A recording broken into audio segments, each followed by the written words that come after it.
Little Britain is one of the worst PS2 games ever made, and while it's not the worst, it still ranks up there pretty high with the rest of them. You can see this sentiment shared all across YouTube, with various videos saying that this is the worst PS2 game ever made. I had never played this game before, especially since it's a PAL region exclusive, but now that I'm doing the console challenge and trying to beat all 4,218 PS2 games, it was bound to come up eventually, and someone requested it.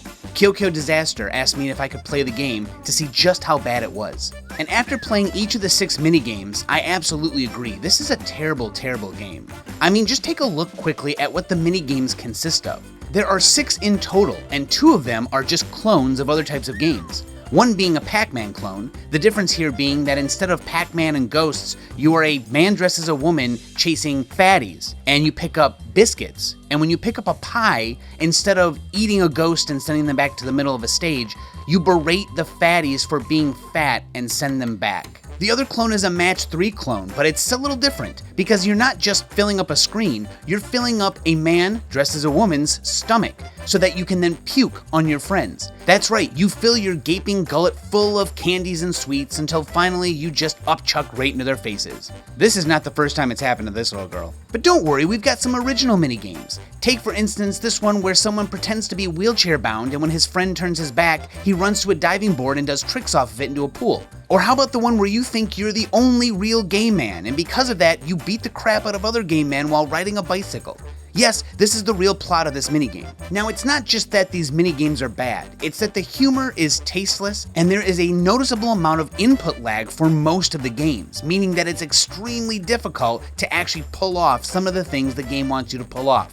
Not that they're necessarily difficult, they're just asinine. I think it's pretty clear at this point that anyone who plays this game will want to play each of the minigames exactly once, and once they're done, they're just going to give the game up. I suppose there are 3 difficulties for each minigame and a challenge section, but why would you want to subject yourself to even more tasteless humor and terrible minigames? This is exactly my thought when I finished the game originally.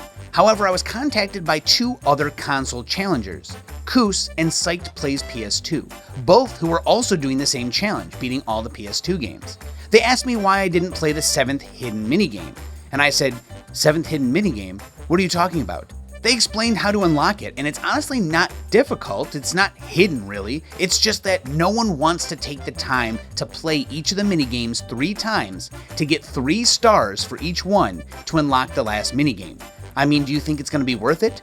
No, it's not worth it. But once you do beat all the minigames 3 separate times on each difficulty, then you get a chance to play the new minigame, and this is why it's hidden. In fact, I looked online all over the place, and I could find almost no mentions of this game, even on YouTube.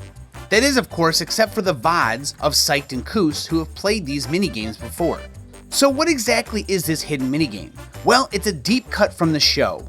There's a skit that has someone asking for a specific pirate memory game, and he goes into great detail about what this game is, but we never get to see it on the actual show. That has all been remedied here in this video game. For the very first time, we get to see this pirate memory game.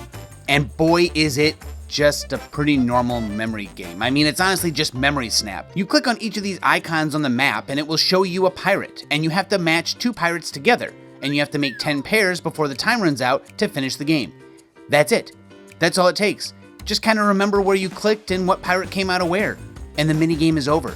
I beat this minigame 3 times as well, and nothing happens, other than giving up a few years of my life just to experience this tiny little minigame. And I don't have that many if I'm going to beat all these PS2 games. It's no secret as to why very few people have ever actually played this minigame or even know of its existence. But if you're a fan of the show and you've played this game before and you're really into it, reaching this minigame might actually be something kind of cool. And there you have it, the hidden minigame almost no one knows about. It's not at all worth it, but at least the world knows about this minigame now. Although if you already knew about this, please leave a comment because I think it's interesting to hear about people who have played this game enough to actually find it. Thank you so much anyone who has watched this video all the way through. Thank you to all the supporters of the channel through the memberships, Patreon, YouTube, and Twitch. And thank you to everyone in the stream who watched me suffer through these minigames once again just to find out that a hidden piece of video game history should have been left hidden. I'll see you for the next video. Later.